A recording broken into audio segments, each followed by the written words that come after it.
So we welcome everybody on the occasion of the 6th lecture of Prime Minister's lecture series on Shri Narasimha Rao, called The Life and Legacy of P.V. Narasimha Rao, for which we have the honor of having the Chief Minister of Andhra Pradesh, Mr. Chandrababu Naidu, with us.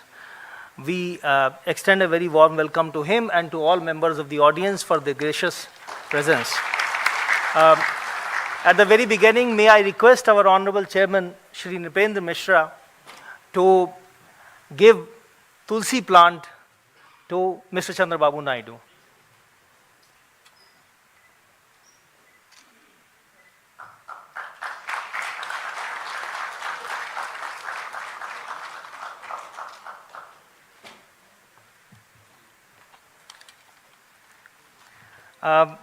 May I now request Honorable Chairman to deliver his formal welcome address.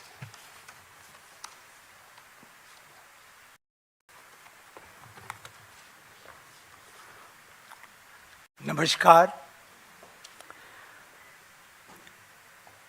It is an honor and privilege to welcome the Chief Minister of Andhra Pradesh, Shri Chandrababu Naidu, who generously accepted our invite to deliver a lecture on the life and legacy of P.V. Narasimha Rao, the person known as Mr. Deng in democracy. Shri Naidu is one of the most respected and admired statesmen of India.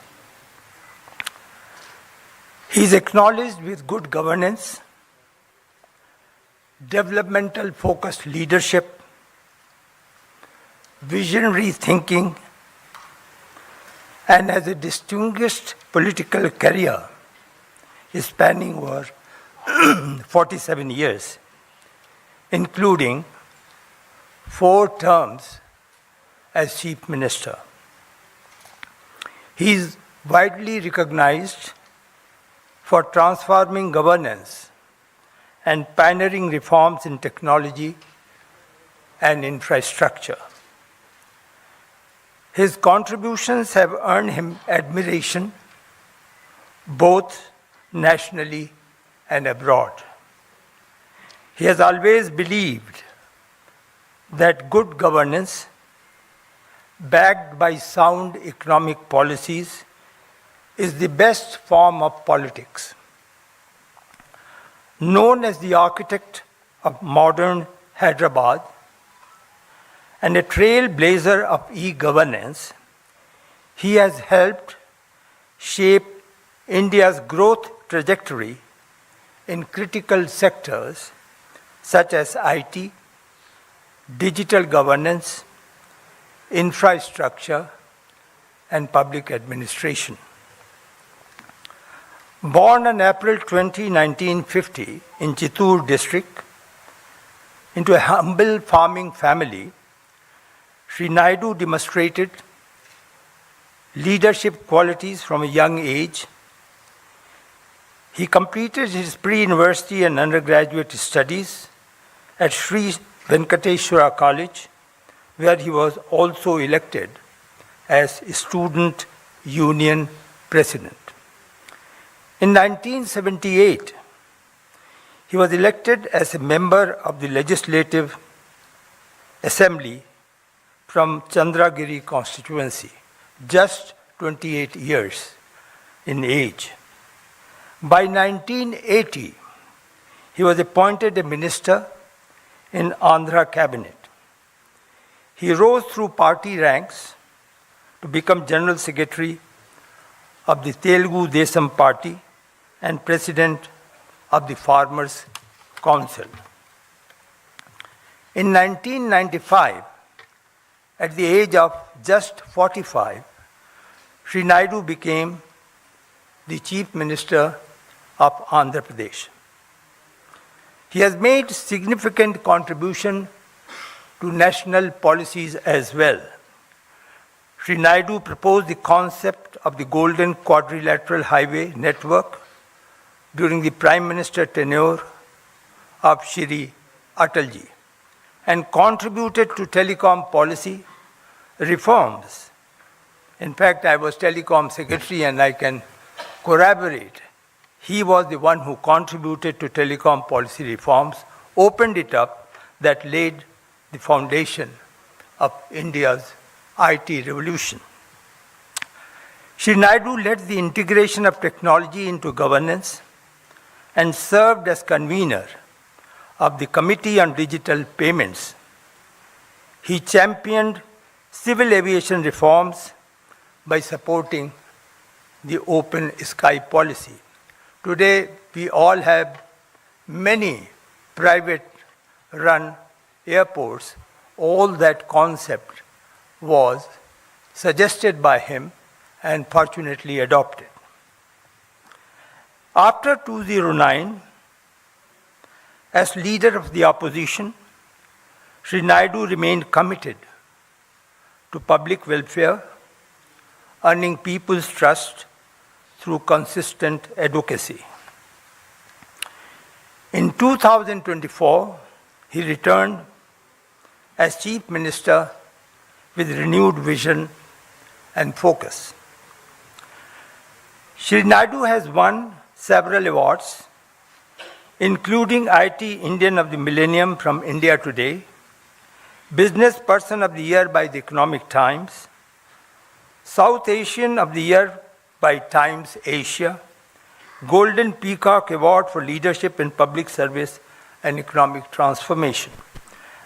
He also got recognized about the membership, included in the membership in the World Economic Forum Dream Cabinet.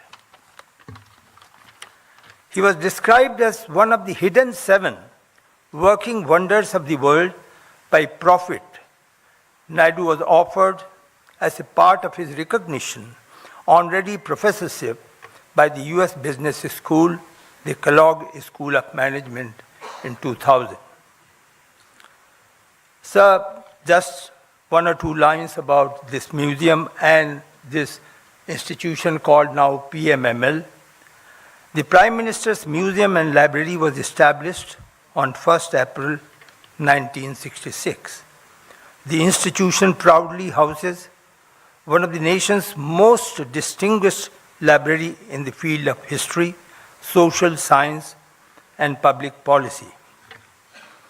After the inauguration, sir, of Pradhan Mantri Sangrahalaya in April 2022, we started a new PM lecture series in which lectures focusing on lives and achievements of all our prime ministers are organized.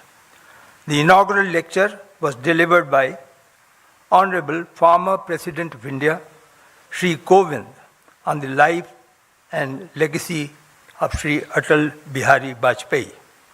Shri Arif Muhammad Khan delivered the second lecture on Jawaharlal Nehru. Shri T.N. Nainan delivered third lecture on Lal Bahadur Shastri. Dr. Karan Singh delivered fourth lecture on Indira Gandhi, and Shri Harivansh, our Deputy Chairman of the Rajya Sabha, delivered fifth lecture on Shri Chandrasekhar. Today we have the 6th lecture in that series. I now take this opportunity to invite Shri Naidu to speak on Bharat Ratna Shri P.V. Narasimha Rao, who had also served as the Chief Minister of Andhra Pradesh. I welcome Shri Naidu to deliver the lecture. Thank you for delivering the welcome address, sir.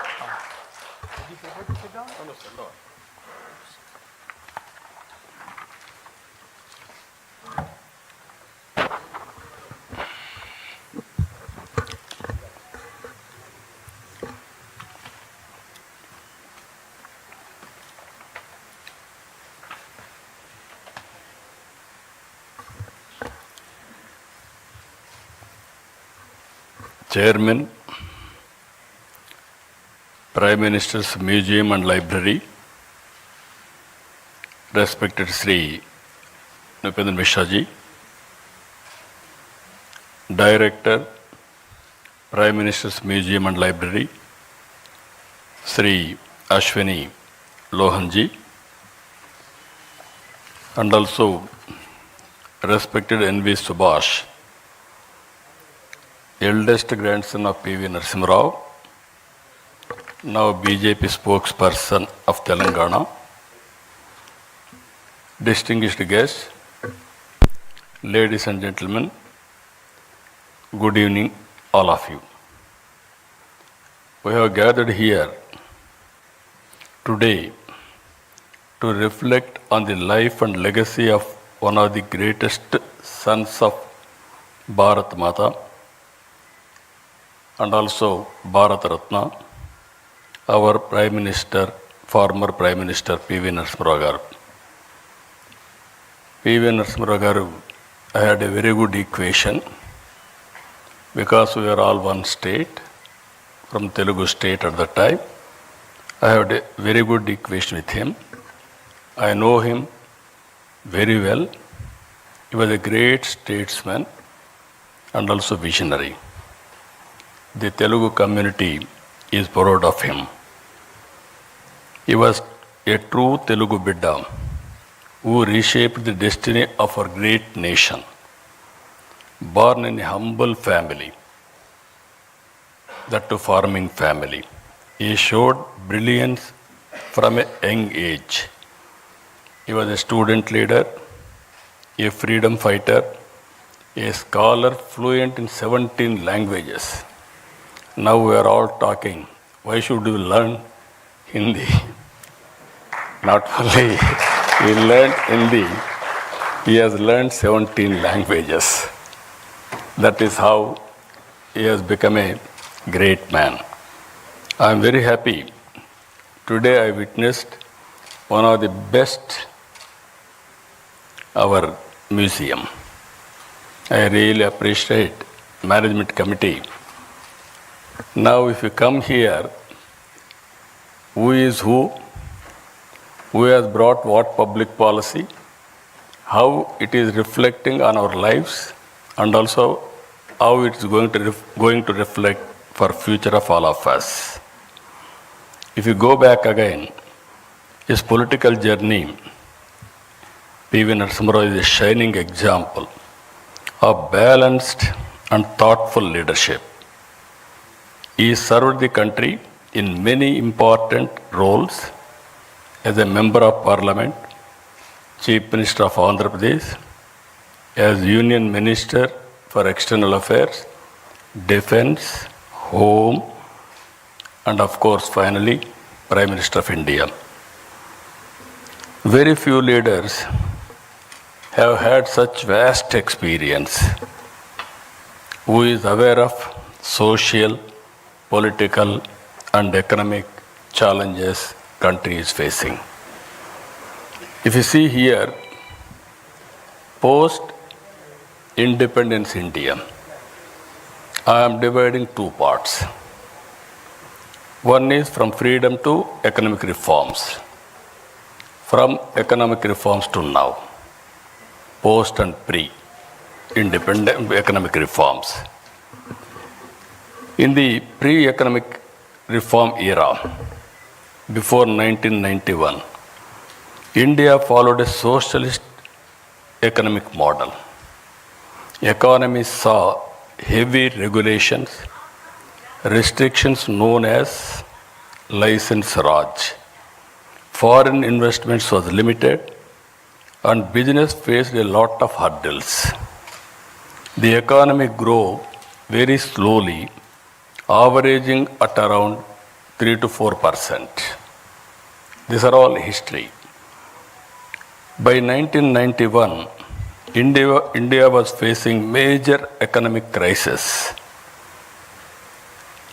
By mid-1991, our foreign exchange reserves hit in all-time low, just sufficient for few weeks to import diesel and petrol.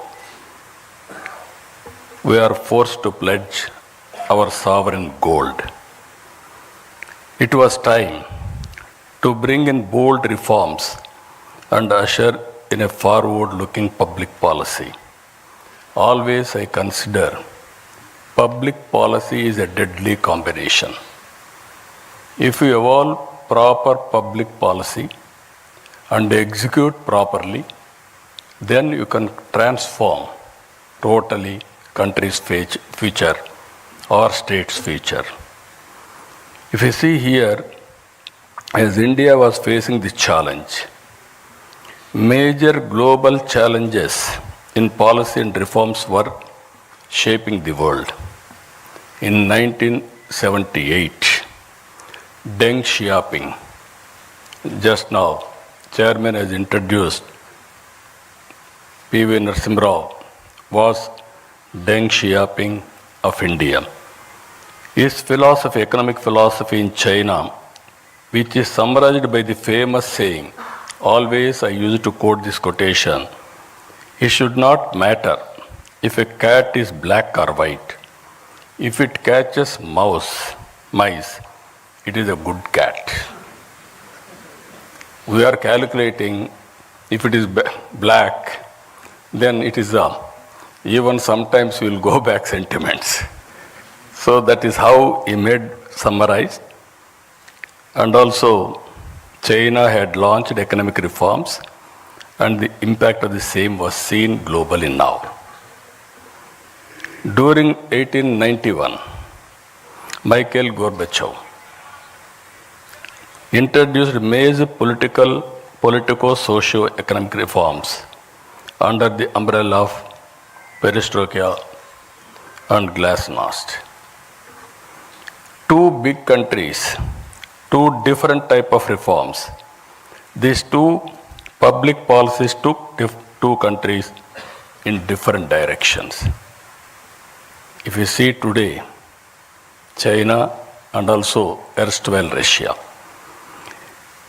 it is in this context that P.V. Narasimha Rao became the Prime Minister in India in June 1991.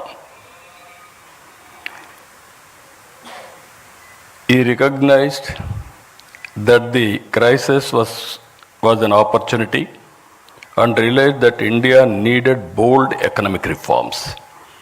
He went ahead and launched the economic reforms, launched the historic economic reforms, that is in 1991. He has changed the future of India. We are all here today. We are enjoying the benefits of his economic reforms, the fruits of his reforms, either education or so many things if you can go through now. Previously, that is pre-economic reforms and post-economic reforms, there is a vast difference. According to me, is a game changer. One, China, Deng Xiaoping was respected in that angle. India's Deng Xiaoping, P.V. Narasimha Rao, nobody can forget his contribution for the nation.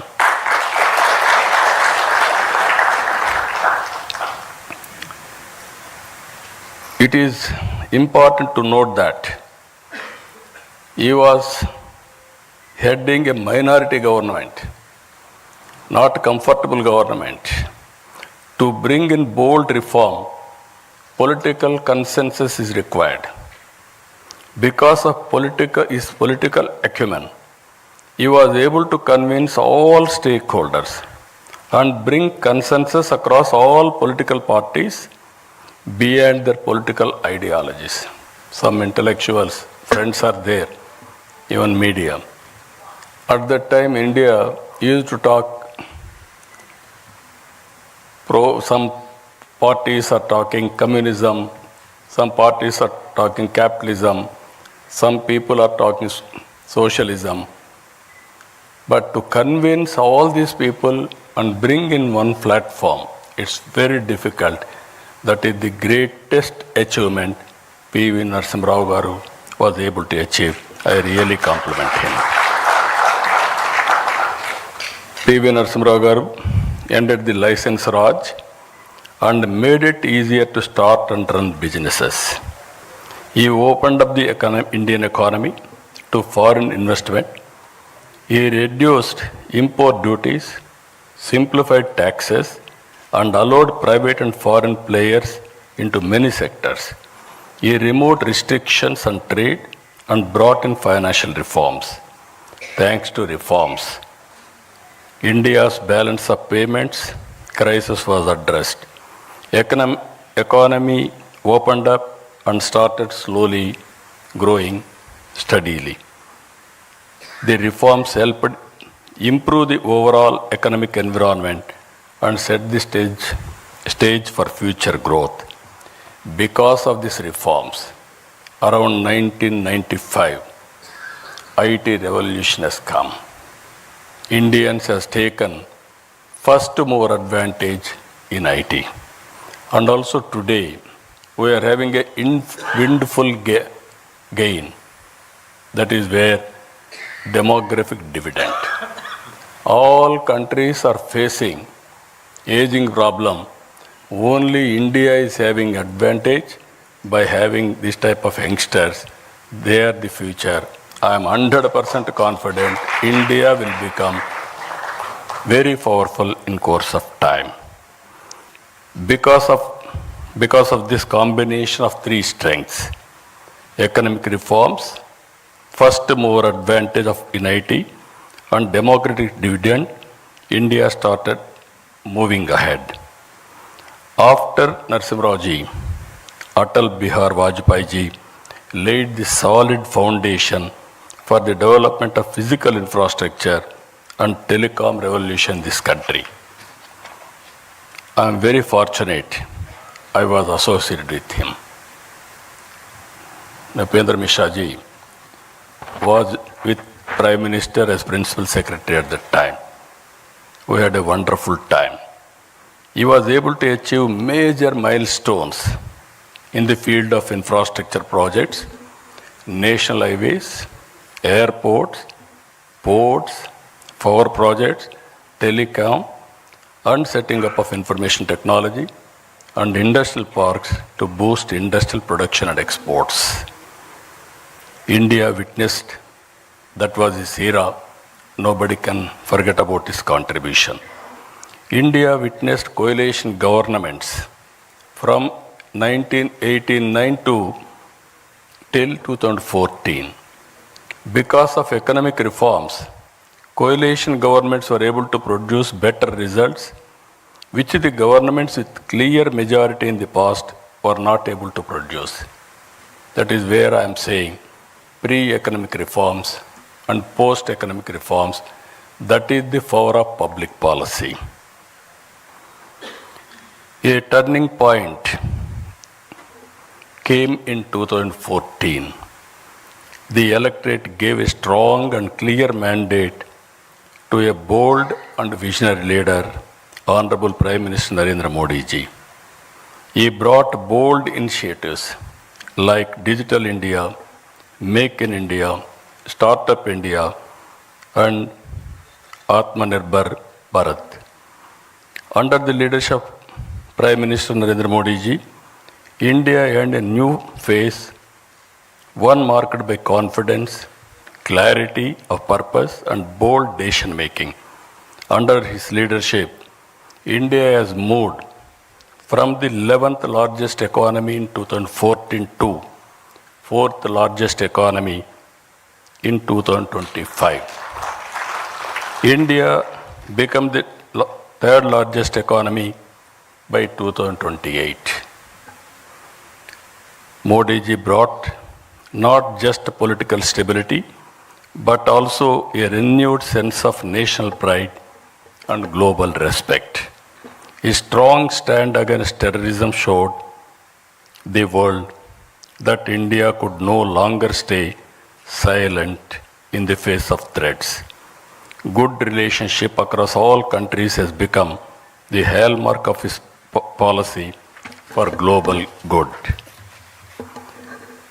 The goal is not just to grow fast, but to grow fairly, where every citizen, every region, every sector shares fruits of progress, rightly called Sabka Saath, Sabka Vikas, Sabka Vishwas.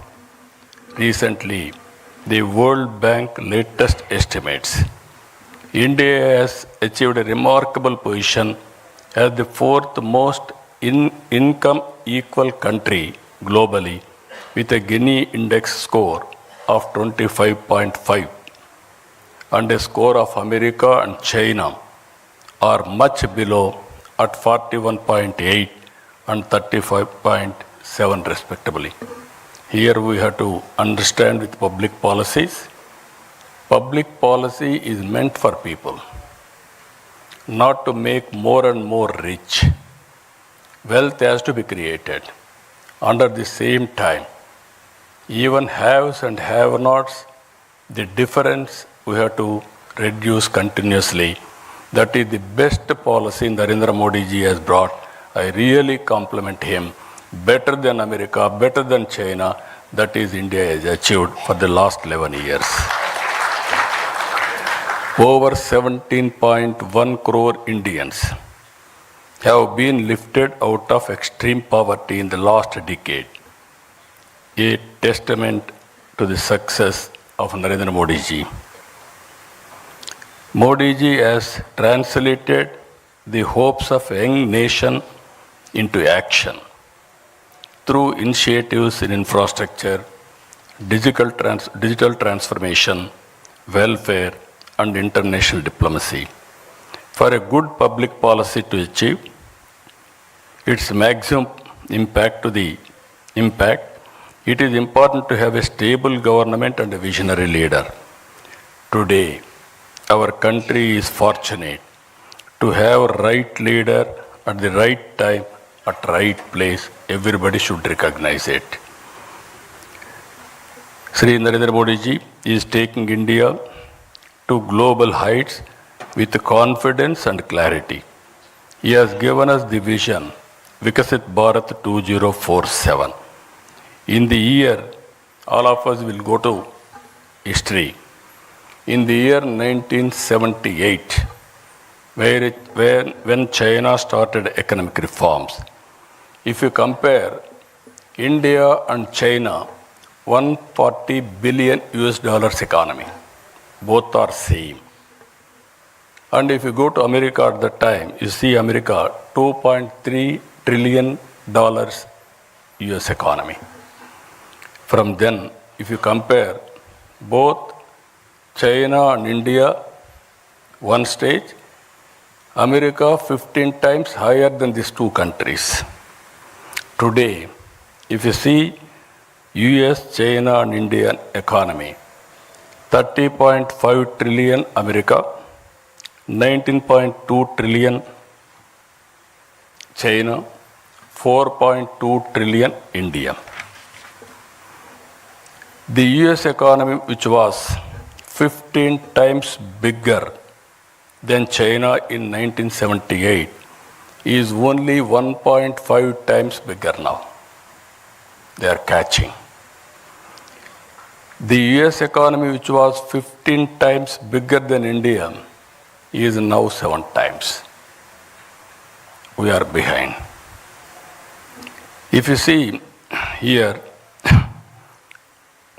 India has consistently demonstrated their excellence on the global stage, earning recognition for the talent, technical expertise, and innovative thinking, whether in space technology or healthcare or entrepreneurship. Indian professionals have shown that they can compete and lead the highest levels globally. You are seeing recently around 20 who are all best people, wealthiest people in the global community, who are all migrated, 2 are from India. And also 125 global rich people, around 12 are from India. Our people globally are doing extremely well.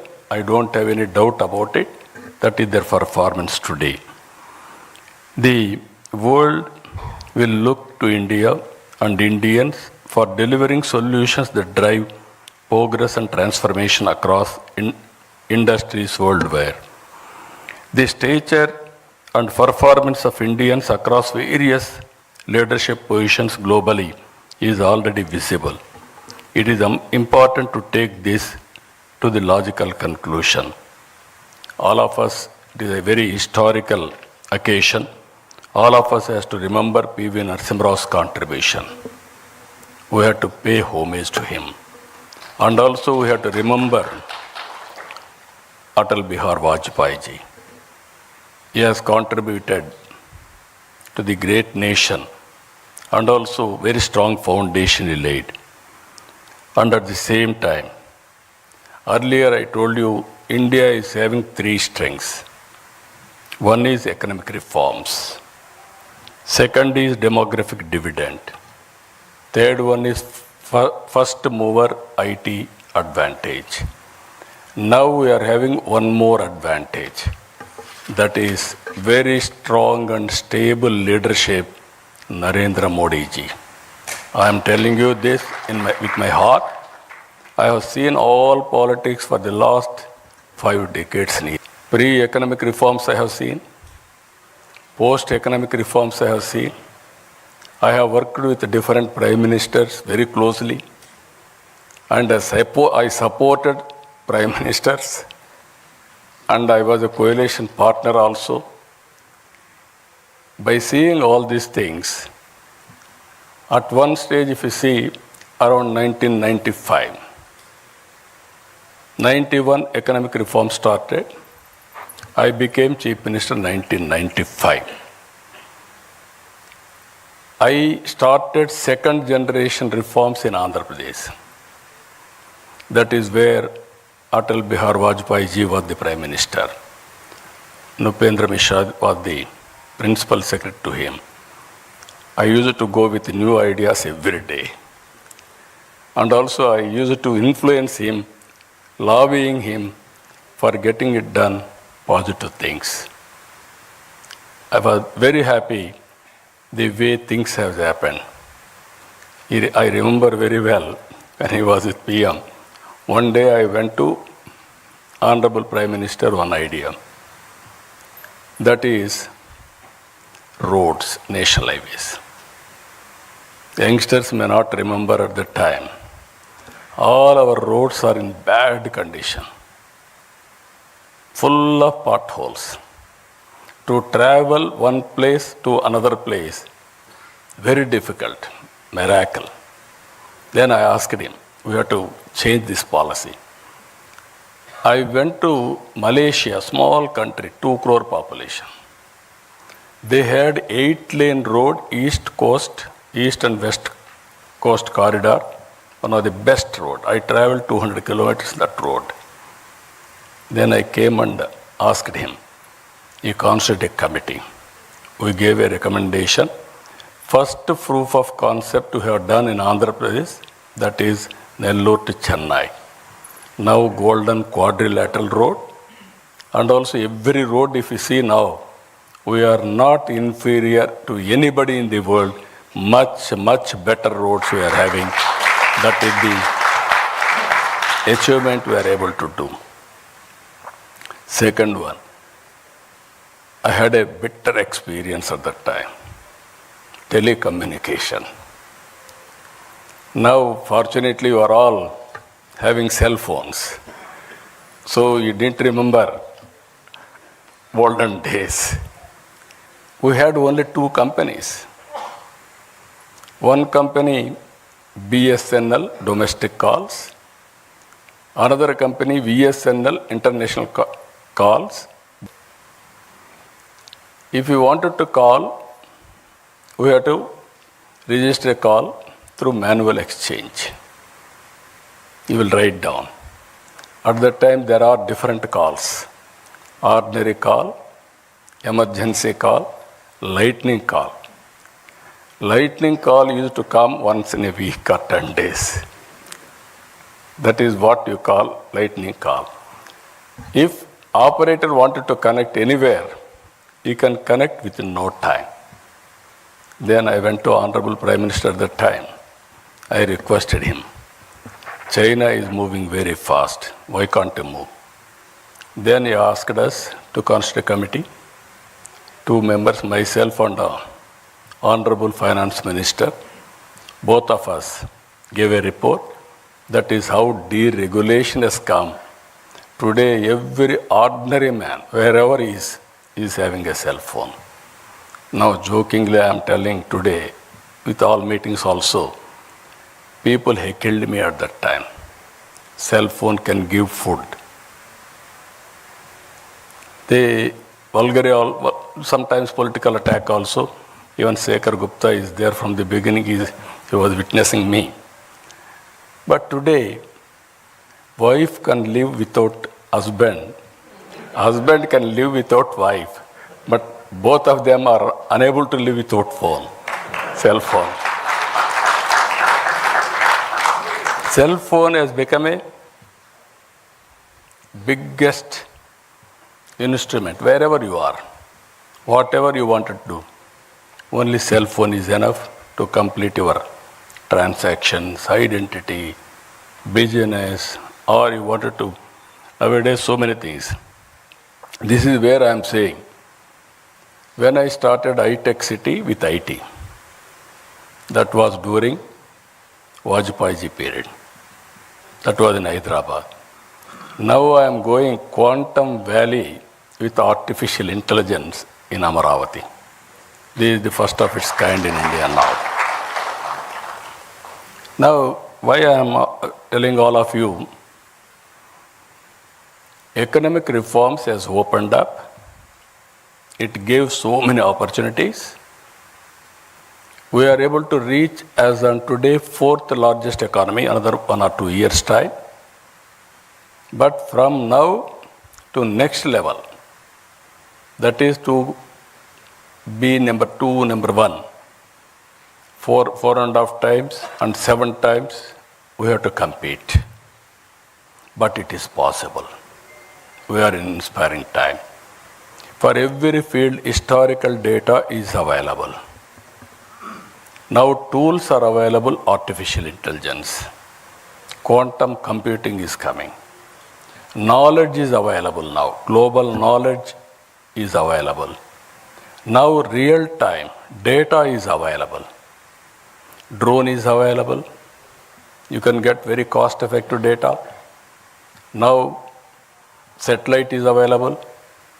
Even it is more cost effective. Even CCTV cameras are available, and also wearables, IoTs, and also sensors. With all these things, you name anything. Prediction of thunderbolts, prediction of cyclones, prediction of cloud burst, and also the impact of flood. Everything, even wind, direction of wind, pest in the wind, even so many things are going to come. Reservoirs, water levels, groundwater level, even soil moisture. So like that, 40 to 50 parameters, it is available for public. With all these things you can apply, solution will be 90 to 95% accuracy. But how to use all these things, that is the leadership quality. So I am saying today, we are inspiring time. Another 20 years is very, very crucial for India. If all of us will work with a dedication, and also if you see here, India will move from being the 11th largest economy to 3rd position by 2028. Now we have to move upward to number 1 globally. It is possible, but you wanted to achieve 4.5 times China, 7 times America. But with the determination, at the helm of affairs, strong leadership, that is Narendra Modi ji, all of us will work And I am 100% confident by 2047 we will be number one economy in the world. That is the great country we are heading. Great occasion all of us are having. So, ladies and gentlemen, I say with this confidence, when we celebrate 100 years of independence in 2047, India will be number one economy in the world. The Indian community will be number one, and Indians will lead the world in skills, ideas, and innovations. Only through unity, hard work, and shaped sense of purpose we move forward. Again, I am very happy. This committee is doing extremely good work. Museum committee is doing very good work. At one place, I was able to recollect all public policies started by different prime ministers. Great memories for me for the last 45 years. I have seen sometimes in leadership also, if you can go through, some people are great visionaries. Some people are great performers. Some people are mediocres. Some people are destroyers. All kinds of leaders we are seeing. But all of us should know whom to trust, how to elect proper leadership, and support continuously.